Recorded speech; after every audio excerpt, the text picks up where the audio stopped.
activities and interactions between us as a company, our clients and our partners, and I will explain it from bottom to top.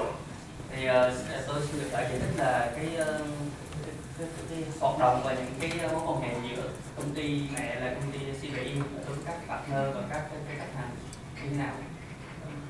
So our main solution is Bowtie XP. This is our barrier-based risk management tool for making visual risk assessments. But we also have Incident XP for incident investigation, Audit XP, and our newer solution, which is more enterprise solution, Bowtie Server. Sau nhất chúng tôi là Bowtie XP và để phát triển các cái barrier trong cái quản lý rủi ro và giảm thiểu các rủi ro và cũng như là các cái biện pháp ngăn ngừa.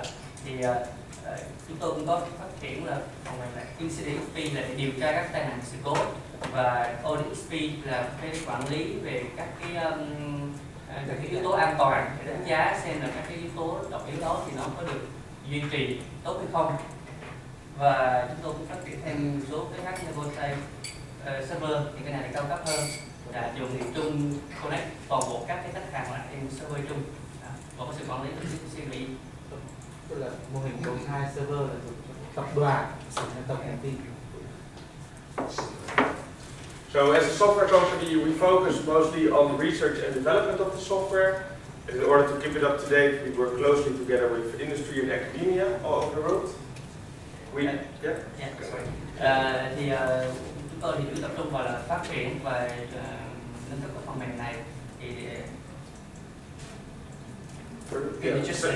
So we focus on research and development, and in order to keep it up to date, we work closely with universities and industries, industry and academia. Tức là chúng tôi thì chủ yếu là phát triển, nghiên cứu và phát triển phần mềm này dựa vào là làm trực tiếp với các đối tượng khách hàng là công nghiệp và các trường đại học. So we have some direct relations with our customers, which is special development projects, but we try to focus to work with our partners, and in this way we believe that we provide the highest value for our clients. Chúng tôi triển khai những cái dự án và hỗ trợ những khách hàng để nhu cầu của khách hàng. And today we're very honored to be here and organize this event together with our partner, Vietnamese partner, Và hôm nay thì tôi cũng rất là vui vì được đến đây và cùng với partner của chúng tôi là sang Việt Nam tổ chức cái hội thảo này. So thank you very much. I will give the word to Marco. Marco is a product manager at CGE. He's more on the development and on the methodology side, and will explain to you the methods and the software solutions. Today we will actually make a start of what we will proceed next. Tomorrow. Excuse me. So we make a start for the workshop tomorrow, and just give a brief introduction of what is coming. Cảm ơn, và sau đây thì tôi mời Marco là giám đốc sản phẩm này, là người tham gia trực tiếp vào việc phát triển sản phẩm và cũng hỗ trợ để trong các khóa training ban đầu sẽ giới thiệu về cái phương pháp mô hình Bowtie này, để ngày mai chúng ta sẽ tiếp tục được đi sâu hơn và làm những cái ví dụ về nó. Okay, thank you, Alex. So, hello everyone. Thank you for having us, first of all. I'm very honored to be here. And during the day, I saw a lot of enthusiasm within the group, and I'm really glad, and I hope we can proceed with that today and tomorrow. Xin chào mọi người, thì tôi rất vui được đến đây, và trong cả ngày hôm nay tôi thấy mọi người rất là năng nổ và tham gia các cái workshop này cũng rất là nhiệt tình, và tôi cũng hy vọng rằng là mọi người sẽ giữ tiếp tục cái tinh thần đó cho hết ngày hôm nay và cả cho ngày mai. Some of you already have some knowledge about Bowtie, so that's actually a good thing, because that group of people will be able to help the others for whom this concept is new.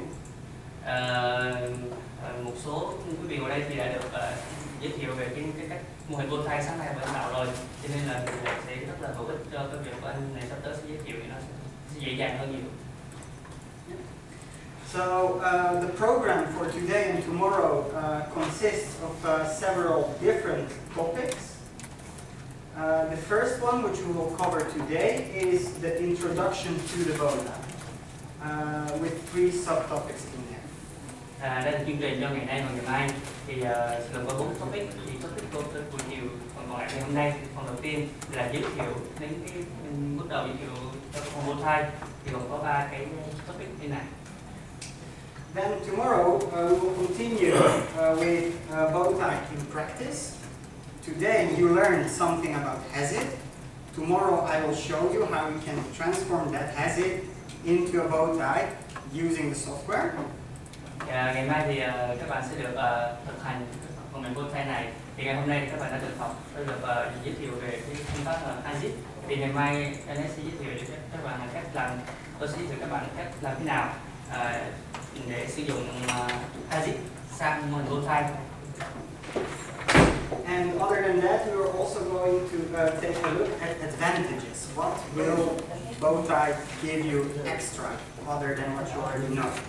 Và tôi sẽ giới thiệu là những cái advantage, những cái lợi thế của cái Bowtie này và so which advantages Bowtie will give compared to what they know. Và cái này thì nó sẽ tốt hơn những cái mô hình khác như thế nào? We are also going to get our hands dirty. We are going to do a game together, and we are going to work with the software. Và chúng ta sẽ được thực hành xây dựng cái mô hình Bowtie và chúng ta sẽ có gọi là chơi trong cái này. And of course, I'm also going to show you what's next. So when you have for your Bowtie, what can you do additionally? For instance, with the use of incident data and audit data.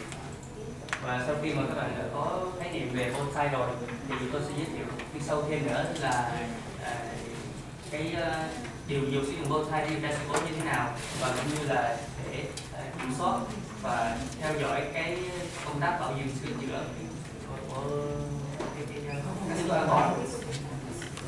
So during my presentation, I might skip some slides.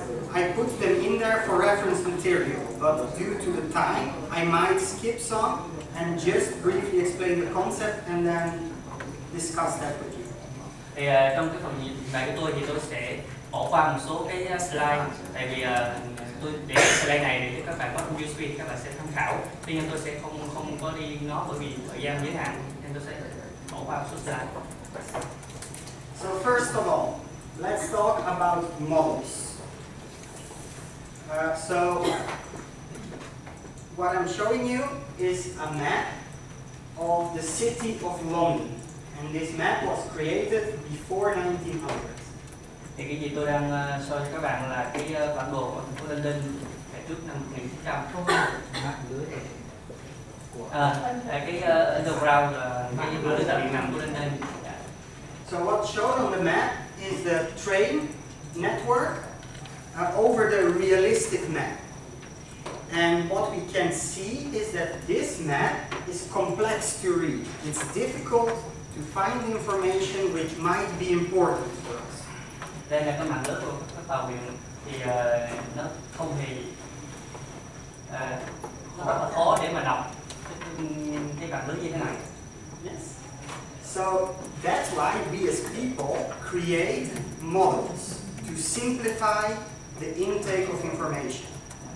Thì cho nên là đó là lý do tại sao chúng tôi tạo nên những cái mô hình để mà đơn giản hóa cái đó đi và đưa ra cái dạng như thế này dễ hiểu hơn. So Bowtie is also a model. It's there to help us understand what we need to know. Thì Bowtie cũng chính là cái mô hình như vậy để có thể giúp cho chúng ta hình dung và hiểu dễ dàng hơn. How Bowtie would look like compared to those pictures is something like this. Tức là cái Bowtie sẽ trông như thế nào so với cái hình này là So this is a hybrid. It's a combination of complex reality and simple models. And the gain of this is that it making things easier but not too easy. It won't throw the important information away. Thì cái mô hình này, cái bản đồ này thì nó làm cho nó dễ dàng hơn, nhưng mà cũng không là quá dễ dàng. Must be very difficult for you to explain. So I'm really proud of you. That's good. The important thing to know with bow ties is that you can use them when they see fit. So not always. And to give you an example, recently I learned to eat with sticks when I started working in Asia. And now, whenever we go out and eat, when we are in Asia, I pretty much always try to get everything with a stick. But some things are not used to be eaten with sticks. So I'm trying to use those sticks for all my problems now. And that's not the solution. The same is for bow tie. Don't use it for everything. Be selective for what you're going to use bow tie. Tức là một ví dụ là khi mà tôi cũng học cách để sử dụng cái đôi đũa để mà ăn các đồ ăn châu Á, khi mà tôi không yêu các nước châu Á thì lúc đầu tôi sử dụng nó chỉ để sử dụng một vài món ăn thôi, nhưng sau này tôi phải học hết để sử dụng tất cả các món ăn, nhưng mà nó không có dễ dàng. Và cái này, cái mô hình bow tie thì tôi cũng khuyên các bạn là không nên sử dụng nó cho tất cả các cái vấn đề, mà chỉ nên người chọn một số vấn đề nào để áp dụng cái này cho nó phù hợp thôi. So let's take right into the history. What is bow tie and when did it started existing? Quay ngược về thời gian quá khứ thì xem là bow tie được bắt đầu từ khi nào. So the first time bow tie was mentioned was during a class at the University of Queensland, and that was in 1979. It was called the butterfly diagram, like a butterfly. A butterfly is the thing which goes on flowers. Tức là cái mô hình bow tie được ra đời vào năm 1979 và nó có dạng như hình con bướm. Yeah. So then, for 10 years, nothing really major happened until the Piper Alpha explosion in 1988. Và 10 năm sau đó cũng không có cái gì gọi là xảy ra cả, cho đến năm 1988 xảy ra cái sự cố là Piper Alpha. Piper Alpha explosion, yes. So, of course, this was oil and gas, and the leaders in that industry really got worried. We know bad things can happen, but how are we going to control them? How are we going to make sure that nothing bad happens again? Thì cái Piper Alpha là một cái sự cố trong ngành dầu khí. Thì sau đó thì các chính quyền bắt đầu rất là lo lắng là tôi sẽ biết là cái chuyện xấu, cái chuyện sự cố sẽ xảy ra, nhưng mà làm thế nào để nhìn nhận nó, để kiểm soát nó. So Shell, one of the market leaders, currently still a market leader in oil and gas, invested a lot of resources, money, people, and hired professors from different places in the world to develop something which will solve this problem. Thì Shell là một công ty rất lớn trong dầu khí, thì đã đầu tư rất nhiều tiền vào và cũng đã là tập hợp tất cả những người tài giỏi trên thế giới, tất cả những người từ nhiều nơi trên thế giới để mà phát triển một cái mô hình. So this became the bow tie, and a bow tie can be built on a board without any problem. You can build it in an Excel, but it's difficult to manage. It's difficult to change and to make fit your picture. Thì đó, sự ra đời của bow tie có thể được làm ví dụ như trên giấy hay Excel, nhưng mà làm Excel thì rất là phức tạp và nó rất là khó để mà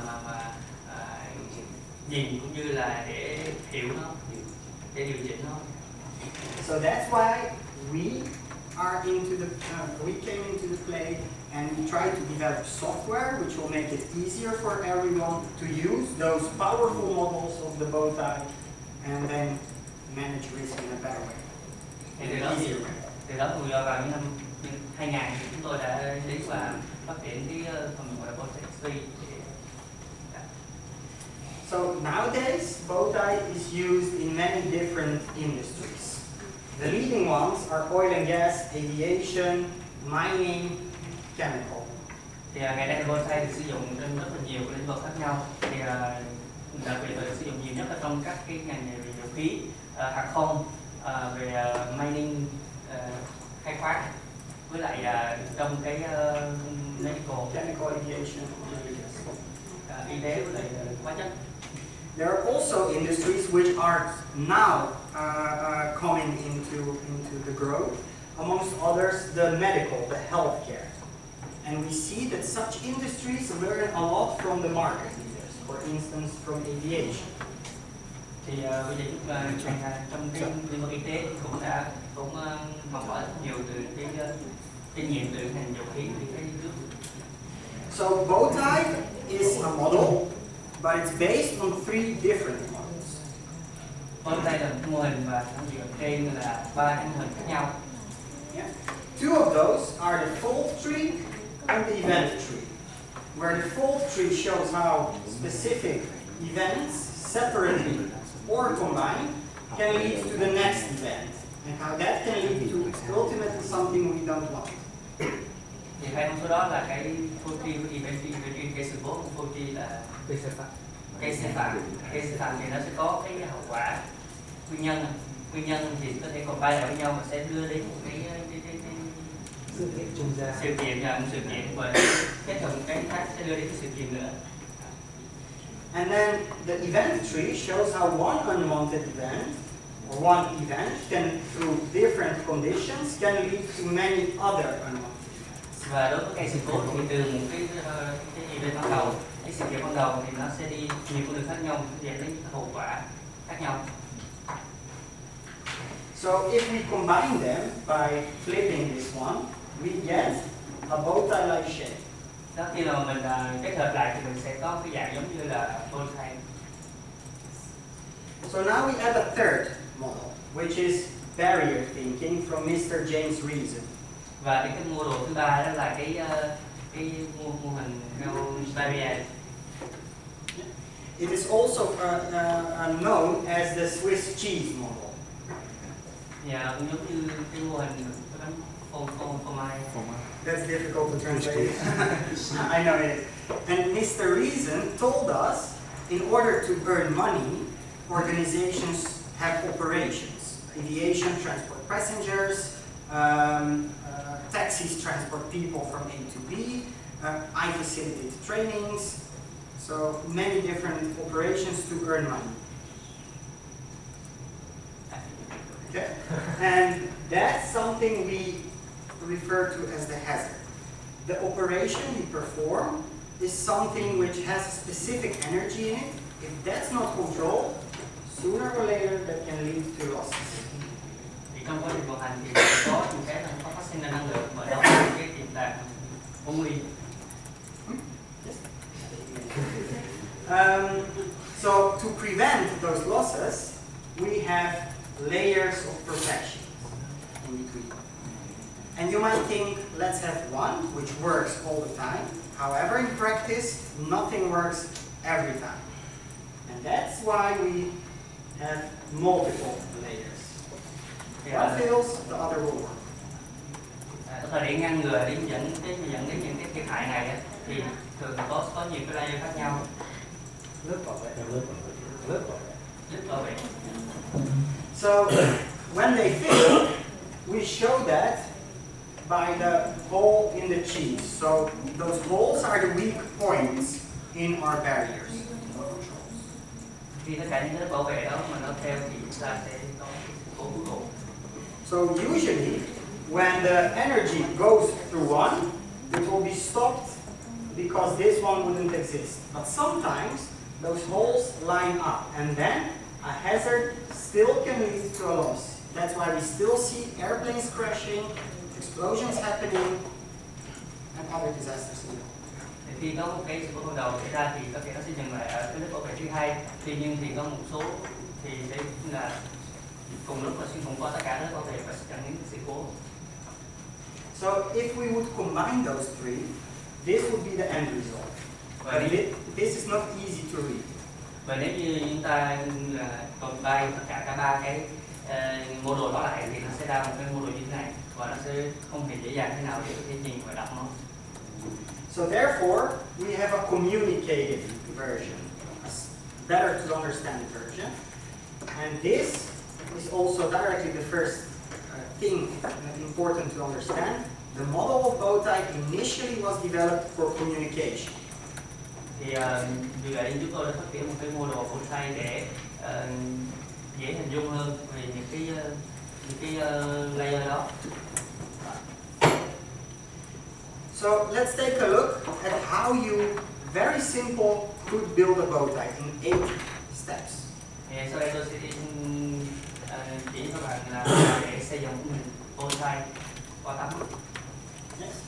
So let's take an example, driving a car. Ví dụ như là công việc lái xe. So step number 1 would be to identify your hazard. That is your normal operation. Thì điều đầu tiên là phải xác định được cái mối nguy. And this would be driving the car. Và mối nguy đó chính là lái xe. So then the second step would be to introduce the top event, which is the first moment we are out of normal operation. Nothing bad has happened, but it's not what we consider normal. Và bước tiếp theo là chúng ta sẽ xác định được cái tình trạng không bình thường, tức là cái sự cố ban đầu. Sự cố ban đầu đi không bình thường, cái này chưa dẫn đến hậu quả nào nhưng nó là một cái không bình thường ngoài kiểm soát. So this might be losing control over the car. I've lost control, but however, nothing permanently bad has happened and I can still get back to normal operation. Thì đầu tiên là có thể là tôi bị mất lái, tuy nhiên là chưa có cái sự cố nào chưa có cái hậu quả nào xảy ra và tôi quay trở lại kiểm soát lại tay lái của mình. So if you start with identifying those two first, all the other steps will be easier. Thì nếu như mình xác định được 2 cái bước đầu tiên này thì các bước còn lại rất là dễ dàng để làm. So step number 3 is to identify threats or causes which can lead directly to that loss of control. Thì bước tiếp theo là xác định các cái muốn là cái kiểm họa, cái đe dọa là một cái làm mất cái làm dẫn mình đến cái tình huống là bị mất kiểm soát này. So could you think about something which could lead to losing control of the car? How can we lose control over the car? Thì các bạn thấy cho tôi ví dụ nào mà bị mất lái không? Cái nguyên nhân nào dẫn đến mất lái? Tự nhiên đó là Headache. Distraction because of headache or phone, something that takes our attention. Yes, distraction. Something else? Không phải cái đi. Tiền nó to hơn được không? Mua Mua đó, Obstacles on the road, yeah. So, obstacle on the road is also one. When it rains, we can lose control. If we can't see clear enough, it also can lead to loss of control. Trời mưa thì chúng ta không nhìn thấy rõ thì cũng là một cái dễ làm cho nó chấp lái. So those things which directly lead to the top event are the causes for the threats. Tất cả những cái này nó sẽ dẫn trực tiếp đến cái việc là mất kiểm soát không lái. Then on the right side, we introduce consequences, the unwanted events. Thì bên phải thì chúng ta sẽ xác định là những cái hậu quả, những cái mình không mong muốn sẽ xảy ra. So often people think that loss of reputation or death are the direct consequences of losing control of the car. However, you should think about how those damages actually occur.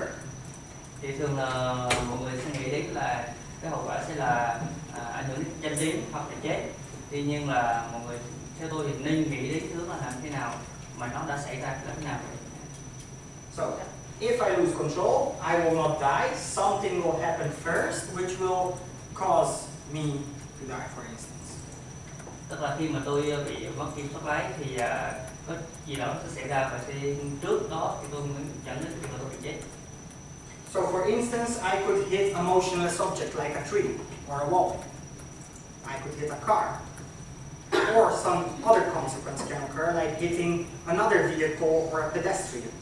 Thì ví dụ như khi tôi mất lái thì tôi phải tông vào xe hoặc tông vào cây hoặc là những cái tông vào cái gì đó thì những cái chuyện tôi chết. So, to prevent that, we introduce controls or barriers. And first we introduce them on the left side and we call them preventive barriers.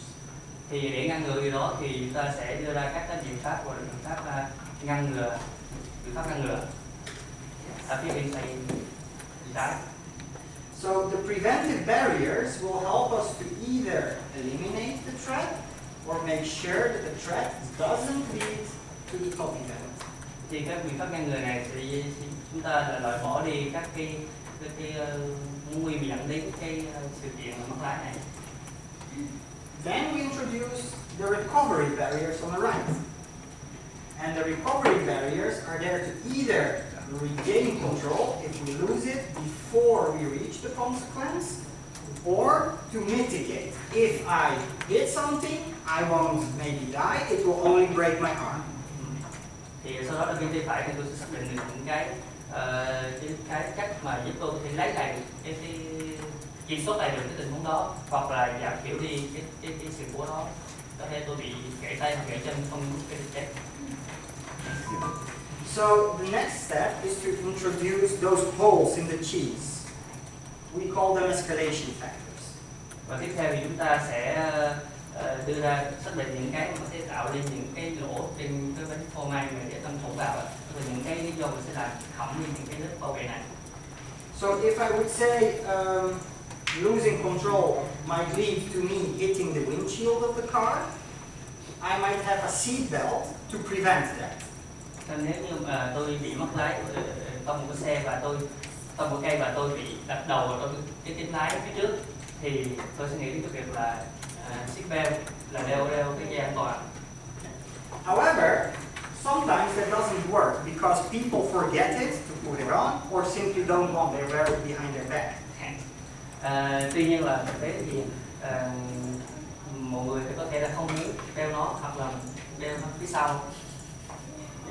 And that's what we call escalation factor. And in order to prevent that, we implement the last step, which is the escalation factor barrier. Và để ngăn ngừa cái việc đó thì chúng ta có thể là đưa ra thêm một cái barrier nữa, gọi là cái bảo tính hiệu quả. Tức là cái lớp này sẽ đảm bảo hiệu quả của cái lớp bảo vệ này. So could you think of one which would make sure that forgetting or not wearing the seatbelt would be prevented? Thì các bạn nghĩ cái gì có thể giúp cho ngăn ngừa cái việc là quên đeo dây an toàn, cài dây an toàn, hoặc là cố tình cài phía sau? Thì cái biện pháp nào có thể ngăn ngừa được cái việc đấy, cái việc quên?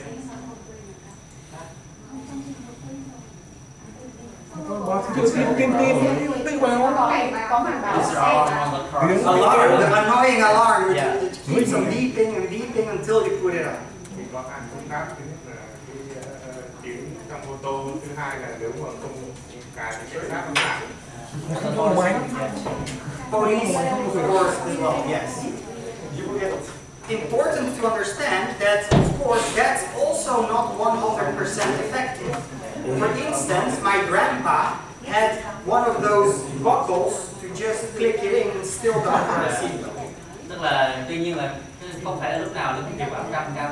Tại vì như ông cha ông nội đó thì dùng cái vật để nhét vào trong cái mài cài đấy để mà nó không bị kêu đi, để activate nó đi. But still, this explains which steps you should take to build your bow tie. And tomorrow we will go deeper into this, and we will learn some very specific things which you should think about when building the bow tie. Thì đó là cho các bạn là đưa thêm một cách xây dựng một ngôi bow tie, và ngày mai chúng ta sẽ đi vào trong ví dụ cụ thể để làm thế nào để xây dựng một bow tie như vậy. Okay. So let's quickly, before we end the day, take a look at some advantages the bow tie gives us. Thì trước khi chúng ta kết thúc thì đi lướt qua những cái ưu việt của cái bow tie.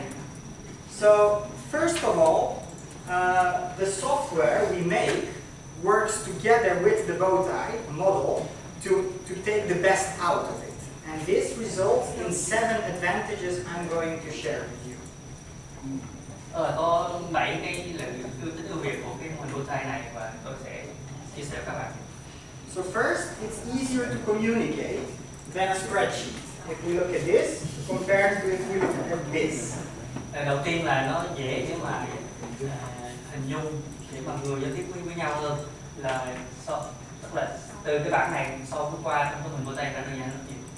We say that a bow tie is scenario based. In other words, it tells a story. From every thread to every consequence, we have a different story.